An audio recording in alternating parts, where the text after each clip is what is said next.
नमस्कार साथियों, आज सोया संवाद में हम चर्चा करेंगे संस्थान के सस्य वैज्ञानिक डॉक्टर राघवेंद्र निरगुड से। और चर्चा का विषय है ग्रीष्मकालीन सोयाबीन की खेती के लिए उन्नत तकनीकी का विकास।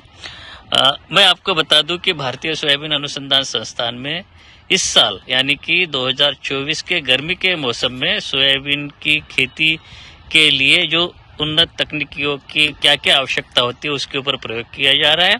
और इस समय पे उसी प्लॉट में मैं खड़ा हूँ। ये प्लॉट जो आप देख रहे हैं, सोयाबीन लगी है 45 सेंटीमीटर की दूरी पे और एक और 30 सेंटीमीटर की दूरी पे भी लगाई गई है। किस्म है जैसा कि आप इस समय पे देख रहे हैं NRC 150। आइए हम चर्चा करते हैं डॉक्टर राघवेंद्र जी से। डॉक्टर साहब, आपसे हमारे किसान जानना चाहेंगे कि पहले सोयाबीन की खेती केवल खरीफ में करने की अनुशंसा थी, लेकिन पिछले कुछ सालों से सोयाबीन की खेती की जो गर्मी में के मौसम में भी चलन बढ़ा है और आपने ये प्लॉट लगाया है। इसके बारे में क्या हम जागरूकता पैदा करना चाहते हैं या क्या करें कि किसान लोग तो पहले से ही कर रहे हैं, हम लोगों के पास में सस्य क्रिया है उसके लिए नहीं थी, तो इस प्रोजेक्ट में हम क्या करने जा रहे हैं? सबसे पहले सबको नमस्कार। तो हमने ये प्रोजेक्ट स्टार्ट किया है जो फार्मर्स ऑलरेडी इसको समर में कल्टीवेशन कर रहे हैं, खास करके सीड प्रोडक्शन के लिए सारे किसान मालवा के रीजन में सब समर में कर ही रहा है। तो उसी को हम स्टैंडर्डाइजेशन करने के लिए ये एक्सपेरिमेंट लगाया गया है। तो ये आप देख रहे हैं, ये पूरा पट्टी जो है हमने डिफरेंट जो डेट ऑफ सोइंग है उसको हमने किया हुआ है। तो ये पहला वाला पट्टी जो है इसका जो बुआई का टाइम जो है वो 10 जनवरी हमने बुआई किए थे। और इसका जो स्पेसिंग है मतलब जो एक कतारी से दूसरे कतारी का जो दूरी है ये 45 सेंटीमीटर है और एक पौधे से दूसरे पौधे का जो दूरी है वो 10 सेंटीमीटर है। आप ये देख सकते हैं कि लगभग 100 दिन की फसल ये हो गया है अभी।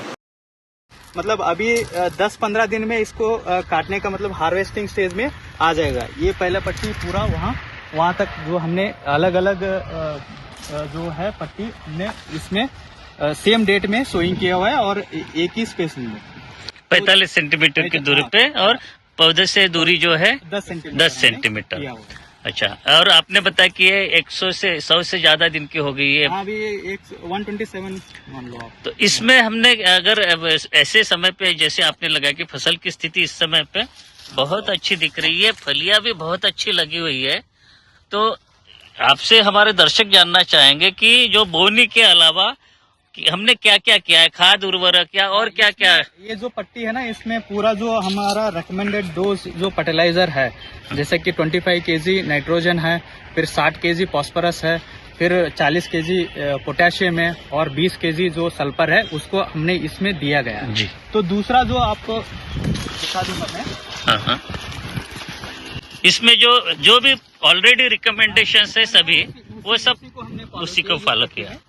तो दूसरा जो है ये हमने ग्रोथ हार्मोन जो है वो उसको हमने स्प्रे किया है 30 से 35 दिन के एक बार और बोनी के 30 से 35 दिन बाद और 60 से 65 दिन के बाद बोनी के बाद इसको एक GA3 हमने दो बार स्प्रे किया हुआ है इस पट्टी में। हाँ, तो क्या इसमें हमको कुछ फर्क दिख रहा है? तो अभी तक तो इतना ग्रोथ और इसमें नहीं है, लेकिन पॉड हमने काउंट किया है, इसमें थोड़ा सा फ्लावरिंग और पॉड भी थोड़ा सा अच्छा है।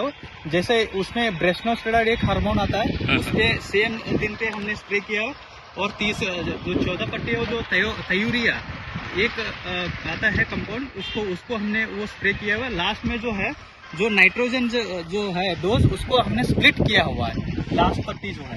तो इसमें कुल मिलाकर अभी तक जो हम विजुअल ऑब्जर्वेशन जो देखने के बाद पता चला है कि इसमें थोड़ा सा फ्लावर काउंट भी ज्यादा था, जहाँ हार्मोन्स आपने डाले हैं और पॉट भी ठीक ठाक है इसमें। तो अभी फाइनल रिजल्ट जो है वो जो कटाई के और गहाई के बाद में हमको पता चलेगा। लेकिन जो जैसे आप बता रहे कि यहाँ पे ग्रोथ हार्मोन डाला है तो फलियां थोड़ा सा चमक तो दिख रही है उसकी और इसकी तुलना में। आपका कहना है कि थोड़ा सा इम्प्रूवमेंट है, फ्लावरिंग भी ज्यादा थी और पॉडिंग भी आपने गिन के दिखा। और GA3 स्प्रे जो किया है वहाँ थोड़ा अच्छा दिख रहा है। अभी बाद में पता चलेगा इसका क्या है। अच्छा डॉक्टर साहब, ये बताइए कि जब गर्मी के मौसम में लगाते हैं जैसे कि आपने लगाए, तो सिंचाई के क्या प्रबंध किया, कितने दिन के अंतराल पे आपने? एक्चुअली खास करके सिंचाई का ही दिक्कत आता है। सारे जो किसान जो है वो ज्यादातर अब हफ्ते में 2 बार पानी दे देते हैं, लेकिन हमने इसमें ऐसा नहीं किया।